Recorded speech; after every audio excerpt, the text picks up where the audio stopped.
Vamos a presentar ahora la charla a cargo de Pablo Lorenzato. Hola Pablo, bienvenido. ¿Qué tal? Muchas gracias por invitarme.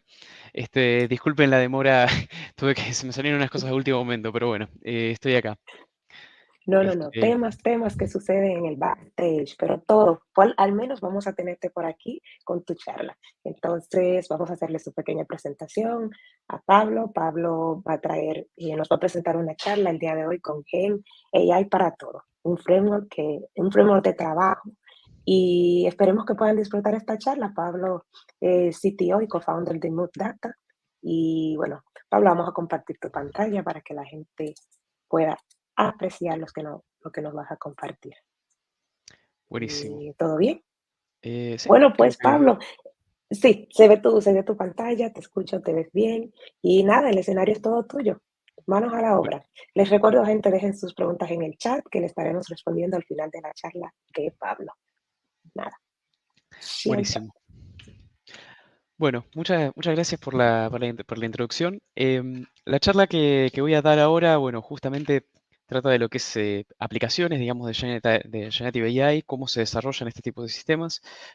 Por ahí va a estar un poco más orientada a lo que es la parte metodológica. Una forma, digamos, que algo que tiende a ocurrir es que a veces hay mucho foco en qué diga, o sea, en cómo se hacen las cosas, como decir, entrenamos este modelo que funciona de tal manera y tal y demás, pero por otro lado hay todo un camino justamente para hacer que estos modelos generen realmente valor, ¿no? Y bueno, lo que estuvimos viendo y justamente lo que vamos a estar charlando en el tiempo que tenemos ahora es cómo es ese recorrido y desde el punto de vista de desarrollo metodológico y demás, se puede llegar a algo usable, ¿sí?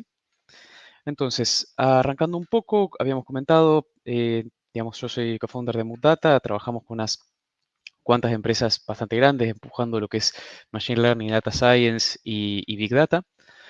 Acá pueden ver algunas empresas que hemos trabajado, llevamos más de 7 años de experiencia, en total, digamos, más de 10 años construyendo sistemas de datos y demás.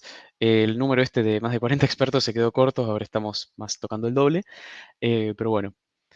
En lo que es la agenda, vamos a hablar por un lado de lo que es este framework que comentábamos antes, vamos a hablar de lo que es la construcción del LLMs, las alternativas que hay justamente para poder implementarlos. Vamos a tirar algunos tips y heurísticas interesantes justamente para lo que es generar imágenes de mayor calidad. Y después, bueno, vamos a hablar de algún par de ejemplos concretos de sistemas que hemos diseñado y que en este momento están o bien en etapa de prueba o bien en una instancia productiva o cuasi productiva. Y bueno, finalmente el summary general en el cual también luego vamos a atender las preguntas que tengan. Para empezar, vamos a hablar de este framework que hablábamos y justamente las dificultades que tienen los sistemas de Generative AI. Cuando hablamos de Generative AI, en este contexto estamos hablando no solamente de imágenes o textos, sino en general todo lo que es la experiencia, digamos, que genera interactuar con sistemas que son justamente inteligentes, que ya no solamente tratan de dar una predicción, sino dar una predicción, como podría ser una clasificación de si una transacción riesgosa es correcta o no, o si una imagen de una pieza de maquinaria tiene los formatos correctos o hay algún error o ese tipo de cosas, sino que estamos hablando de un output mucho más amplio, ¿sí? Piensen, por ejemplo, en la variabilidad que puede haber en el discurso hablado, que es algo que se genera con Generative AI, en lo que son las imágenes, en lo que podría ser una publicación entera de un ítem, por ejemplo. Hay una dimensionalidad muy grande, ¿no? Y justamente lo que buscan estos sistemas es lograr reproducir, digamos, esa variabilidad y esa riqueza que tienen estos contenidos, que bueno, hasta hace unos cuantos años era algo que parecía imposible en cierta medida, ¿no? Ahora bien, toda esta variabilidad tiene dos dimensiones bastante interesantes. Por un lado, lo que tiene que ver con la correctitud de los resultados, es decir, que sea coherente, por ejemplo, que una mano tenga la cantidad correcta de dedos, que hay unos cuantos memes dando vuelta de los sistemas AI que le pifian en ese tipo de cosas, que se equivocan. Pero por otro lado también está lo que tiene que ver con la semántica, es decir, si efectivamente el sistema que se generó, si el sistema que se generó, la imagen que generó el sistema, tiene sentido o sea, es lo que quiere el usuario, más allá de que por ahí las morfologías sean correctas, el contenido gramatical sea correcto y demás. El tema es que sirva para algo. Podemos tipificar un poco estos errores en que a veces son impredecibles los resultados que tenemos. Eh, Muchas veces tienen errores, como comentamos antes, este, ya sea semánticos o que, digamos, el formato que tienen es incorrecto, o que sean inválidos. Quizás em, una persona un negocio que querría crear una publicidad, por ejemplo, para quizás equipo de música y la empresa sea de, no sé, micrófonos y guitarras y esté mostrando tambores, por decir algo, ¿sí? Si bien uno podría argumentar que tiene que ver con una cuestión del input y demás, podemos también tener en cuenta de que esta es un resultado inválido para el objetivo particular del usuario, ¿sí? Y bueno, como decíamos antes, que haya algún criterio definido que no esté logrando el sistema, ¿sí? Por ejemplo, podríamos considerar, a modo de ejemplo, que tengamos un bot de social media que se mande alguna macana, ¿sí? Como que diga alguna cosa que no sea la más adecuada para esos medios. Eso lo dejo como, digamos, lo dejo a interpretación de la persona que esté escuchando. Este, y acá podríamos considerar distintas soluciones. Una podría ser que se hagan chequeos que realicen humanos, ¿no? Pero bueno, como vamos a ver más adelante, esto tiene también sus propias complicaciones, ¿no es cierto? Por otro lado, cuando uno se pone a analizar, digamos, lo que son estos sistemas, que es lo que estamos planteando en estas slides, ok, cu- ¿qué es qué problemas tiene, cómo se pueden corregir y cuál sería el costo? ¿Sí? Y acá, como prácticamente cualquier persona que haya trabajado en sistemas de información, podrás decir que no todos los errores son iguales y algunos errores son más costosos que otros, ¿sí? Ahora bien, acá es donde entra en juego la parte del framework. ¿Qué criterios podemos poner para que nos sirvan de guía para evaluar si un sistema está en condiciones de cumplir un cierto caso de uso o no? ¿Sí? Acá nosotros lo que, digamos, tomamos más o menos como guía a grandes rasgos es pensar en dos umbrales, ¿sí? Estos umbrales le decimos opt-in y opt-out, que esencialmente están guiados por lo que uno podría llamar un criterio de aceptación. El criterio de aceptación esencialmente sería que un usuario pueda decir en términos bastante simples y bastante directos, esta imagen es aceptable o no, ¿sí? Y esencialmente nosotros lo que consideramos es qué significa justamente que sea realmente aceptable qué significa que el nivel de aceptabilidad sea muy alto, intermedio o muy bajo, ¿no? Es verdad que hay matices, como decir, bueno, puede ser que una imagen no sea espectacular, pero sea suficientemente buena, o que sea mala, o que esté sutilmente mal. En el modelo que nosotros elegimos, justamente también por el hecho de que en este momento no hay mucha literatura al respecto de cómo diseñar este tipo de sistemas de manera más estandarizada, como pasa con otros sistemas de software que hace 50 años se viene escribiendo al respecto, nosotros lo que consideramos es el caso más simple. Antes mencioné esto de opt-in y versus opt-out. Cuando hablamos de opt-in, nos referimos al nivel mínimo de aceptación, ¿sí? Como para que, digamos, la proporción de contenido generado, supongamos 6 de cada 10 imágenes, por ejemplo, o 5 de cada 10 textos, acá dependerá del caso de aplicación, que sean aceptables. Cuando hablamos de opt-in, estamos hablando de que un usuario voluntariamente elige aceptar un resultado, ¿sí? Por ejemplo, en vez de que justamente se elija no participar, como podría ser un opt-out, definimos también el opt-in. Si sabemos que la enorme mayoría de los contenidos que se generan de las imágenes, por ejemplo, son malas, probablemente darle al usuario la opción de elegir usar ese contenido generado por GenAI va a actuar en detrimento de la experiencia de usuario, ¿no? Ahora bien, si nosotros seguimos mejorando el sistema, en algún punto vamos a encontrarnos en un umbral de aceptación, ¿sí? En el cual sería razonable que el usuario por default use justamente esa funcionalidad nueva, ¿sí? Y que a todo caso decida apagarla, ¿sí? En un contexto más concreto, pensemos, por ejemplo, en un sistema que te genera descripciones de anuncios, ¿no? Podría ser que la mayor parte de los resultados, pongamos el 70%, sean aceptables, ¿no? Por debajo de eso ya sería engorroso para el usuario tener que revisar lo que se está poniendo, pero digamos, cuando se llega a ese nivel de opt-in, definido según el caso de aplicación, el usuario podría decir, ok, vale la pena revisar los resultados porque sé que en general me van a servir, ¿sí? Ahora bien, si llegamos a que el 95% de las publicaciones son suficientemente buenas, de los textos generados son suficientemente buenos, este, en ese caso podría tener más sentido que por default todas las publicaciones se llenen, ¿sí? Y el usuario en todo caso haga una revisión general, pero que tenga la suficiente seguridad de que justamente las publicaciones que sean bastante malas van a ser muy pocas, o por lo menos van a estar comparables con el nivel de calidad que puede producir un ser humano, ¿sí? Esta es la idea general y vamos a hablar ahora un poco más en detalle de esto y vamos a profundizar un poco en algunas técnicas, justamente para poder lograr los mejores resultados posibles. Bueno, acá está el caso que habíamos comentado antes. Podríamos hablar, por ejemplo, de descripción de ítems. Hablábamos de un umbral de 85% de aceptación para opt-in y 98% de opt-out. Esto de vuelta es un framework de trabajo. Cuando estamos hablando de lo que es opt-in, justamente acá tenemos distintas estrategias que se pueden hacer para ir subiendo este umbral. Podría ser, podría ser que el arreglo, digamos, una solución inicial sería modificar la UX para que el usuario tome la mejor de tres opciones posibles, en vez de que solo tome un resultado y esa sea toda la salida del sistema, ¿sí?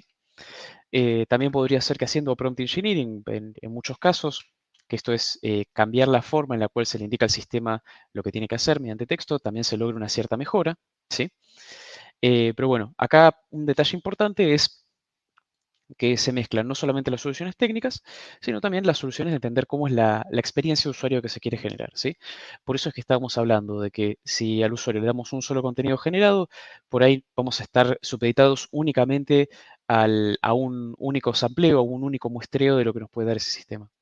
Si estamos hablando de que podemos darle, que consideramos que el usuario puede considerar aceptable que una de tres imágenes generadas o de tres textos generados es suficiente, de vuelta podemos subir ese umbral. Pero tengamos en cuenta que acá son dos instancias distintas. Y justamente a esto es lo que me refería antes, que los sistemas de Generative AI tienen reglas de juego que son un tanto diferentes este, a lo que serían los sistemas los sistemas tradicionales. Acá, por si no lo pudieron ver bien, tenemos la diferencia entre lo que es opt-in y opt-out. De vuelta, pensándolo en umbrales de aceptación. Avanzando un poco más, si estamos hablando de opt-out, de vuelta se pueden encontrar otro tipo de modificaciones que se pueden hacer. Podríamos, por ejemplo, pensar en armar un ranqueo de soluciones, ¿sí? Por ejemplo, generar 10 soluciones posibles, rankearlas de alguna manera, como podría ser en base a calidad estética, que existen varios modelos de inteligencia artificial para eso, y quedarme solo con los mejores. Ya con eso, la tasa de aceptación de esos tres ítems que elegí podría mejorar, ¿no? Asimismo, también si desde el punto de vista más macro de utilización del sistema, podría tener sentido que haya una etapa de validación humana, es decir, que los resultados se pregeneren y se validen por una instancia humana, también podríamos considerarlo como un step por encima para alcanzar esa instancia del opt-in, ¿sí? Pero bueno, como se pueden imaginar, esto está supeditado al caso de uso. Si es necesario que la experiencia de usuario sea interactiva, potencialmente no tendría, digamos, podría no ser viable meter justamente un ser humano que esté haciendo el vetado de las soluciones que son muy malas. Pero de vuelta, todo esto conlleva a evaluar el proceso en el cual se embeben estas soluciones de Generative AI como un todo. Si lo vemos de una forma gráfica, podemos considerar estos distintos pasos. Las líneas que vemos acá es el threshold que consideramos para el opt-in, como decía antes, que el usuario lo acepta el resultado, y por otro lado el umbral justamente para llegar al opt-out. Si tomamos solo la primera imagen, visualizada acá, podríamos decir que ¿cuánto será? 70%, 65% de las imágenes generadas, de las corridas, digamos, del sistema son aceptables. Si metemos también este criterio de selección, podríamos considerar que hay un porcentaje más de mejora, justamente de que todo el sistema como un todo, cuando corre, me da un resultado aceptable. Después, haciendo un poco de prompt engineering también, con esto ya tenemos algo suficientemente bueno. Después, lo que comentamos antes, hacer un ranqueo filtrado también nos puede ir ayudando y así sucesivamente, ¿sí? Siempre va a haber un porcentaje de error porque así es la realidad, digamos. Pero bueno, La idea de esto y lo que me parece importante que se lleven es entender bien cuando ustedes están diseñando sistemas, eh, puedan llevarse esta idea del opt-in y el opt-out justamente como criterios de selección y visualizar justamente las distintas mejoras que pueden hacer el sistema o replanteamientos como porcentajes, digamos, que pueden ir subiendo para ir pasando a través de distintos escalones. Algo importante acá, no pusimos, digamos, no hicimos una priorización específica justamente de cuáles son los pasos para ir subiendo, digamos, ir subiendo el porcentaje de aceptación. A los efectos prácticos puede ser en cualquier orden, pero tengan en cuenta de que hay soluciones que son menos costosas que otras en temas de trabajo. Replantear el sistema desde un punto de vista UX, dependiendo del caso, puede ser que sea una alternativa aceptable. La parte de prompt engineering también, justamente porque permite hacer una iteración mucho más rápida.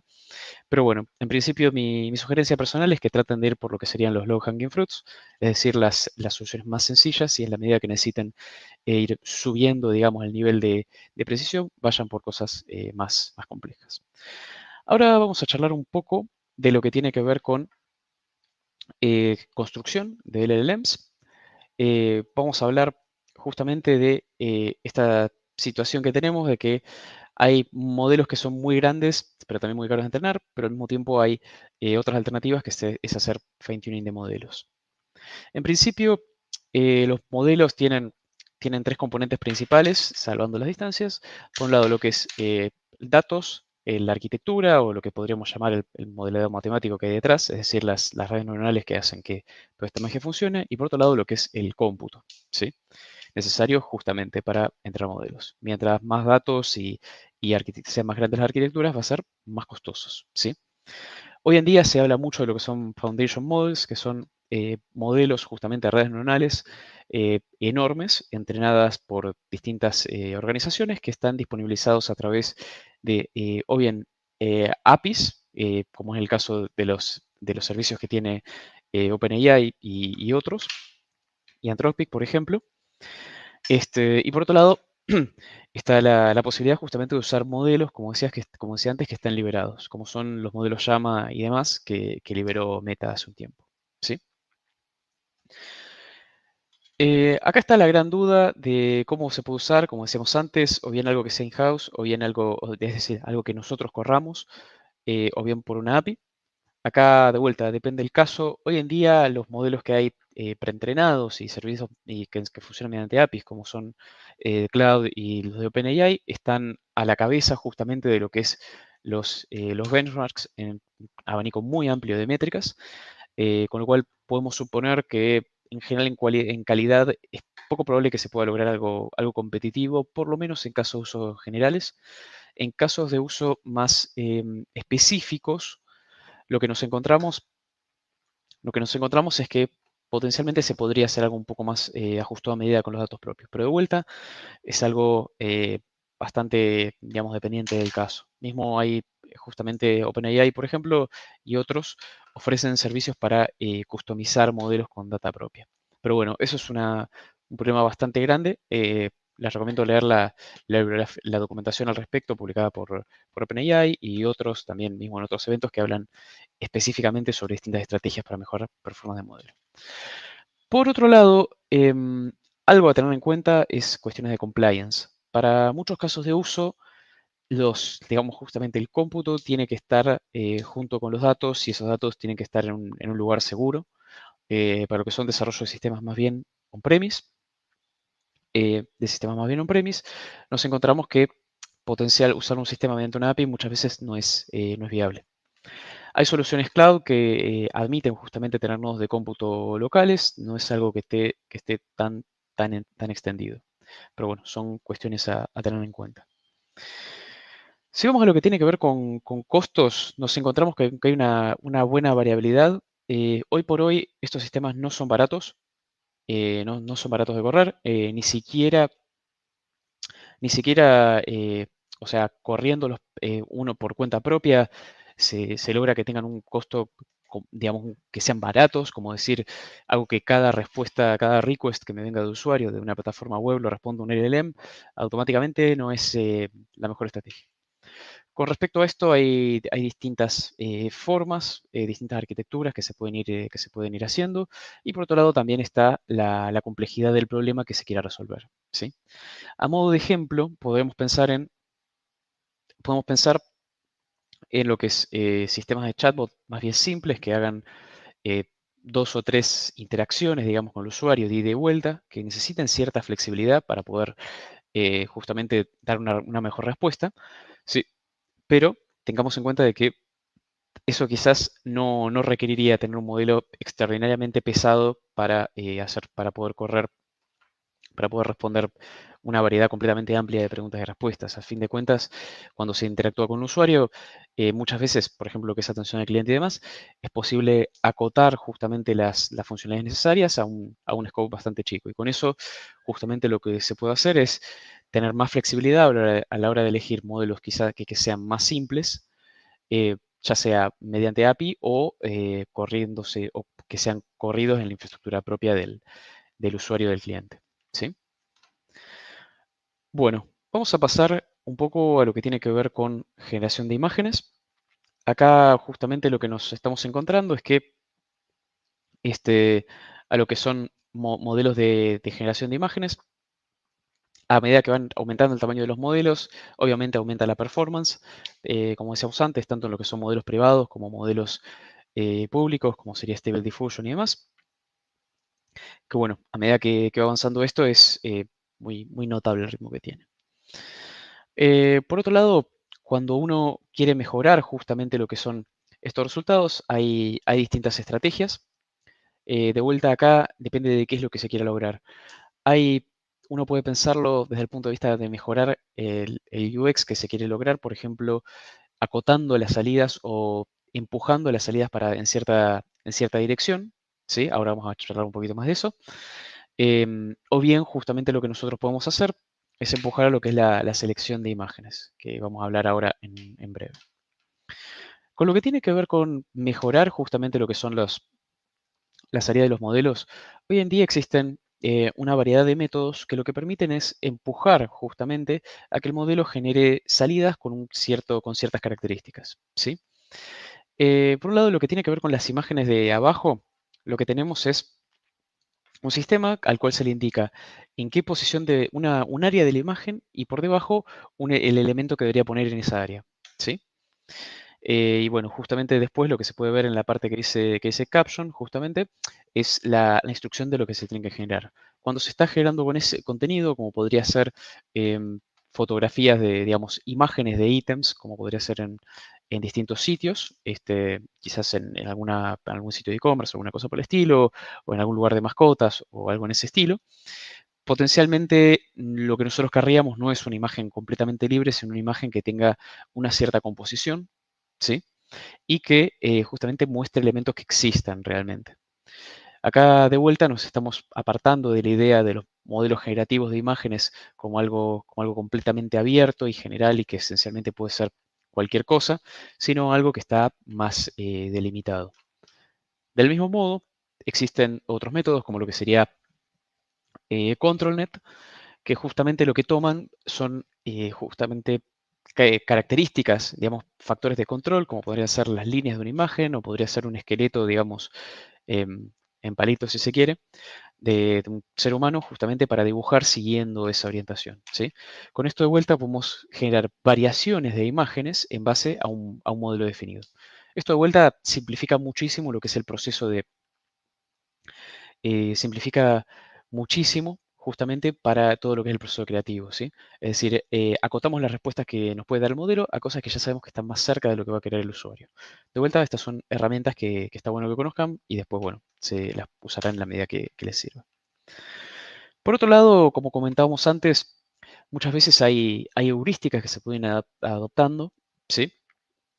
Por ejemplo, en lo que tiene que ver con generación de imágenes de figuras humanas. Suele ocurrir cuando, por ejemplo, cuando hay muchas personas en una imagen, que hay algún rostro que no se ve del todo bien, ¿sí? Que las facciones por ahí no están del todo correctas. Y esto es algo que muchas veces es detectable, ¿sí?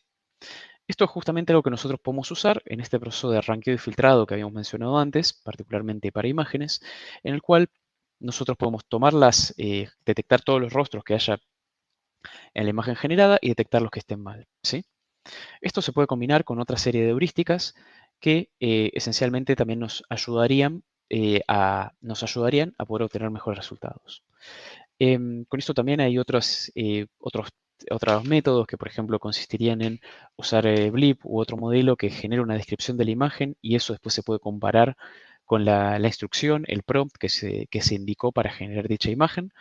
Esto es algo muy interesante porque justamente nos permite partir de un modelo de generación de imágenes que quizás de por sí no sea perfecto, pero como decíamos antes, hacer un muestreo de las respuestas posibles y quedarnos con las que justamente estén acordes a esta heurística que hayamos definido. Algo interesante a tener en cuenta es que a medida que va avanzando la tecnología, idealmente estas heurísticas deberían tender a dejar de ser necesarias, ¿sí? En el sentido de que los modelos en sí mismos deberían ir mejorando. Por ejemplo, ahora en versiones nuevas de sistemas como DALL-E o en algunas mejoras que hay sobre Stable Diffusion, los problemas con las manos que no están bien dibujadas, que no tienen cantidad correcta de dedos y demás, disminuyeron enormemente. Así que, como pueden ver, esto es otra cosa que se puede ir mejorando. Por otro lado, hay casos que son bastante más difíciles. Acá hay modelos justamente se habla de multimodal models, que entre otras cosas tratan de entender la semántica de la imagen y detectar cuando hay algo que sea incorrecto.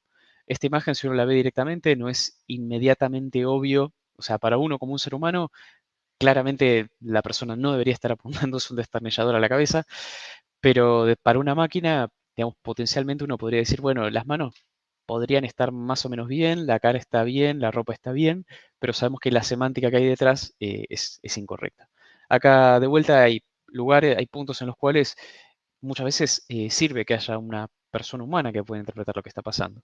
Pero bueno, como decíamos antes, a medida que vayan mejorando estos sistemas, potencialmente lo que es la comprensión semántica de lo que está ocurriendo también va a ir avanzando.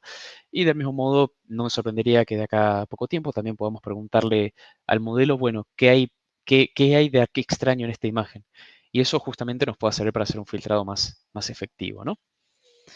Yendo a un caso un poco más concreto, como para ir avanzando, vamos a hablar de lo que tiene que ver con generación de publicidades, como un caso más particular. Este es un modelo justamente que nosotros fuimos desarrollando. Esencialmente la idea es cómo mejorar justamente lo que son publicidades que se muestran al usuario en base a lo que es performance de imágenes. Hoy en día, como hay modelos para generar imágenes, también hay modelos para modificar imágenes existentes. En este caso lo que planteamos es una arquitectura de lo que podría ser tomar la información de Amazon Ads, Meta, Google Ads y demás, y en base a eso poder extraer justamente la performance que tienen esas publicidades. En lo que tiene que ver con la imagen original, justamente podríamos extraer las características visuales que tiene, identificar justamente qué performance funcionaron mejor históricamente, hacer un reporte de eso y en base a eso alimentar el modelo que genere las modificaciones. En este caso, bueno, cambiando el fondo para que esté más nublado y tenga otra estética, ¿no? Todo esto son factores que se pueden analizar. Tengamos en cuenta que justamente entender cuál es el factor de mayor performance dentro de una imagen no es algo trivial, justamente porque las imágenes tienen lo que se dice una dimensionalidad muy alta, es decir, que hay muchos puntos de variabilidad que pueden tener. Así que bueno, como se puede imaginar, no es un problema sencillo. Continuando con esto, también otro caso que se puede hacer es lo que comentábamos, generación automática de publicaciones. Como pueden ver, a la entrada podemos tener información de un producto y el input que nos da el vendedor de un producto. Y a la salida tenemos lo que es la categoría, el título de la descripción y potencialmente una imagen mejorada del producto, ¿sí? Avanzando un poco en lo que tiene que ver con interfaces de habladas, justamente, nosotros lo que nos hemos encontrado a veces es justamente con cómo desarrollar un chatbot o una funcionalidad similar, teniendo en cuenta las complejidades que tienen los sistemas de generación de texto. En principio nosotros encontramos dos cosas bastante importantes. Por un lado, lo que es el estado interno que pueden mantener los modelos, como decir, comentarle alguna información y suponer que el modelo lo va a recordar, no es una buena apuesta, así que esencialmente lo que nosotros decidimos fue derivar todo lo que tiene que ver con funcionamiento, más de mantener el estado y demás, al backend del sistema, mantenimiento del estado y demás, también para el sistema, y esencialmente usar el LLM para lo único que es bueno, que es generar texto que sea ameno al usuario, ¿sí? Es decir, como si la persona, lo único que vería sería respuestas que están extraídas de un backend, pero formateadas de forma más amena. Esto fue algo que nos sirvió mucho y que vimos que es bastante efectivo, por lo menos para lo que son las limitaciones actuales de los LLMs. Em, Esto justamente viene a que, digamos, las llamadas las llamadas a los modelos pueden ser muy caras en la medida de que se va agregando contexto.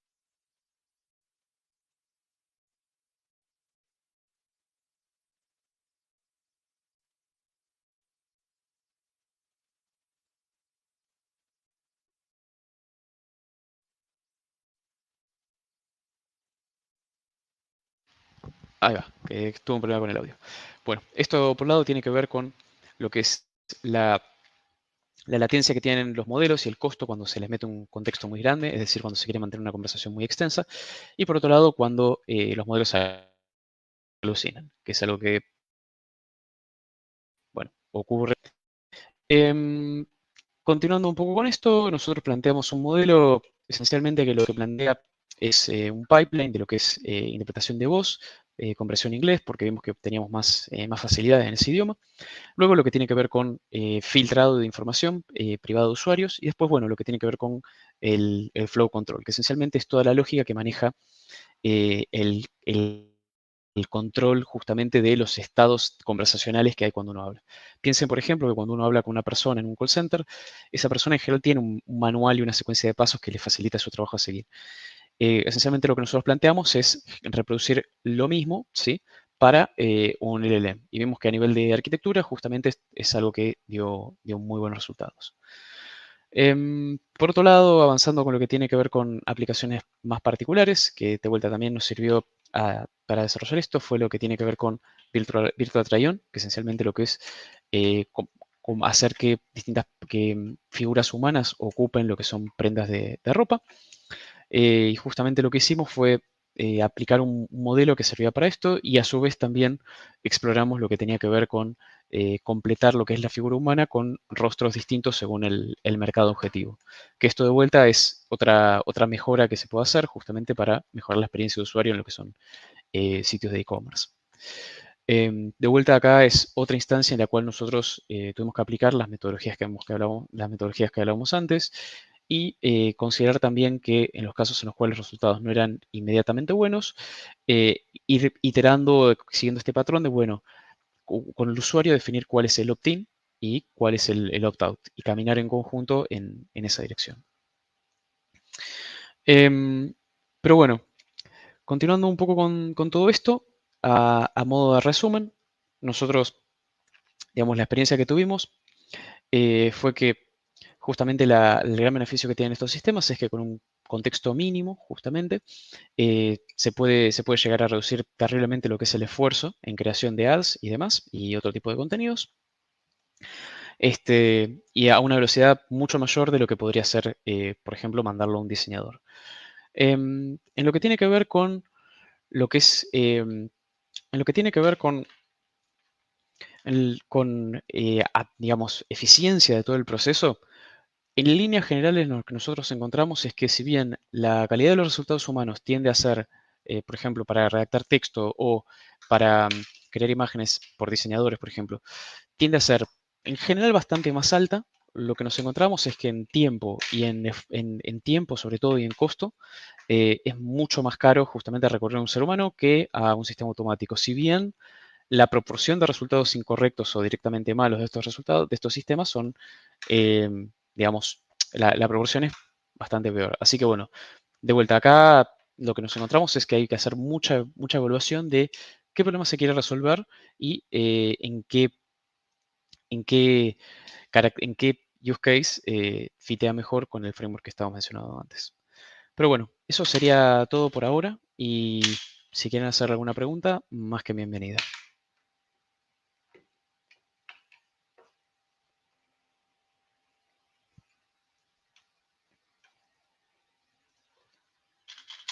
Estaba en mudo. Muchísimas gracias por estar por aquí en la PyCon Chile 2023, transmitiendo tus conocimientos. Estamos muy agradecidos de poder contar con tu tiempo.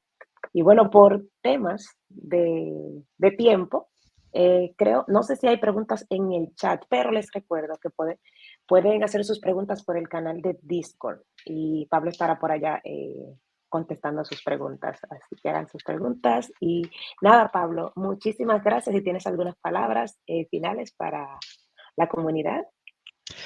Bueno, quería tratar de apuntar una charla un poco distinta justamente para dar toda esta visión un poco más macro de esta onda nueva que hay. Y bueno, si les interesa, como comentaba Denny, cualquier cosa estoy disponible para las consultas que tengan.